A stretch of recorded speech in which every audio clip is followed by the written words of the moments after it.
So my dad, big entrepreneur, said, Nick, become a businessman. I said, okay, great.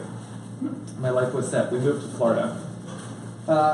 So being encouraged to be a businessman, when I was probably 13 years old is when I discovered a computer. And I said, wow, I want to make money. Okay, great. So my dad told me, solve problems that you have.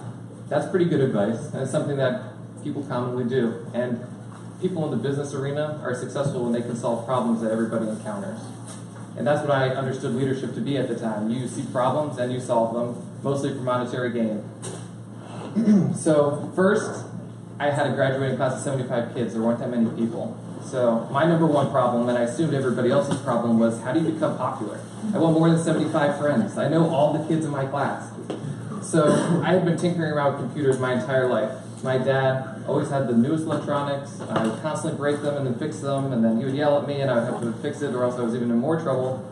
I slowly learned how to program, and the first thing that I ever actually made money on was a MySpace automation bot that clicked the friend request button.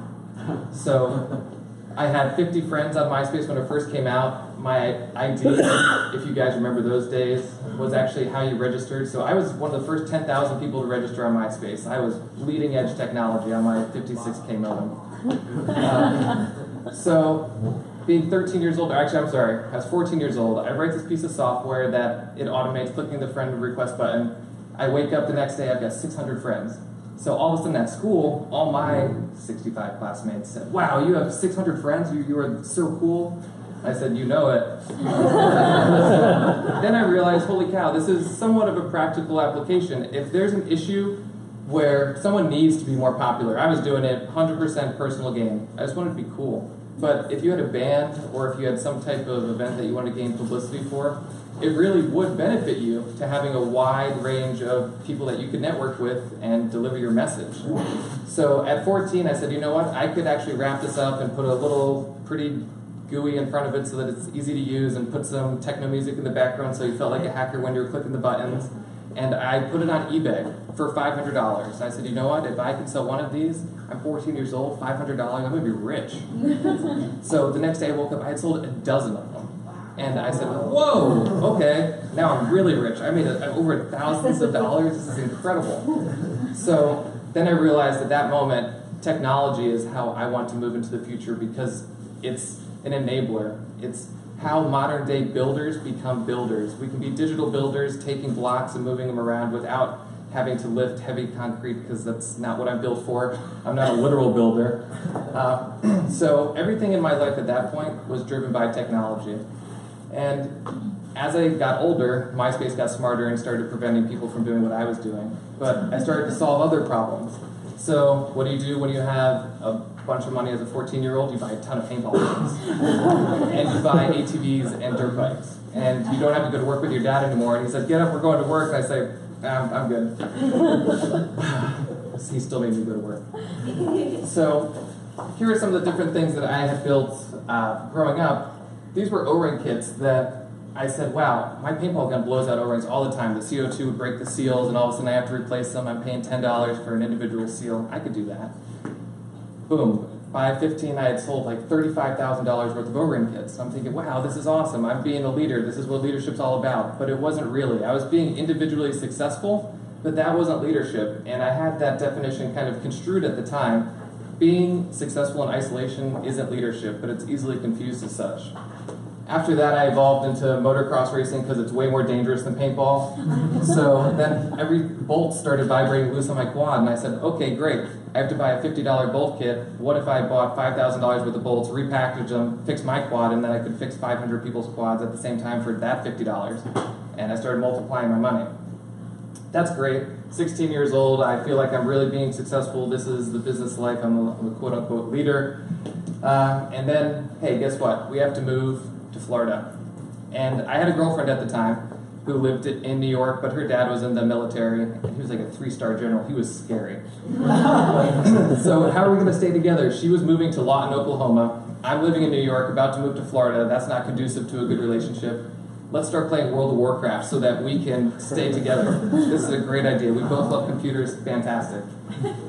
So start playing World of Warcraft. Next thing I know, I'm in the game, and there's messages scrolling across the screen that say, hey, if you want to buy some of this in-game currency for $50 instead of spending 10 hours a day, killing boars or whatever you have to do in the game to get the gold, you can just pay money for it.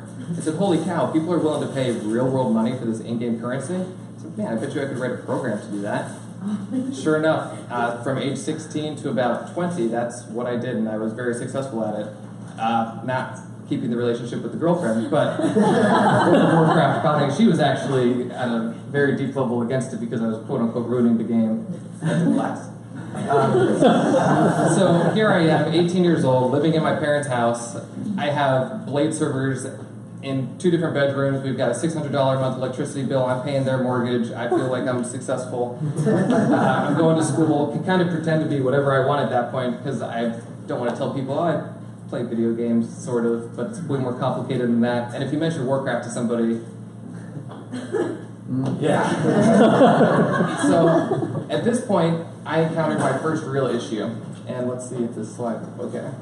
So I'll stick here for 1 second. I ran into a problem with World of Warcraft where I was operating at such a level that they deemed me pretty much a risk to their in-game economies because I was creating inflation by creating all this extra gold. So they started trying to tackle what I was doing, and specifically targeting the programs that I had written with modules that they would inject into computers. So this was the first point in my life where I said, I need help.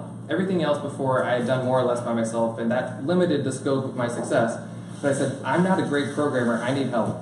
So at 18, I hired a 16-year-old from Australia, my friend Josh, and flew him over here. He's one of the brightest and smartest people I've ever met in my life, and now he lives in Washington. He works for Microsoft out in Redmond. But at that point, I said, hey, Mom and Dad, I'm going to have this Australian kid move in with us.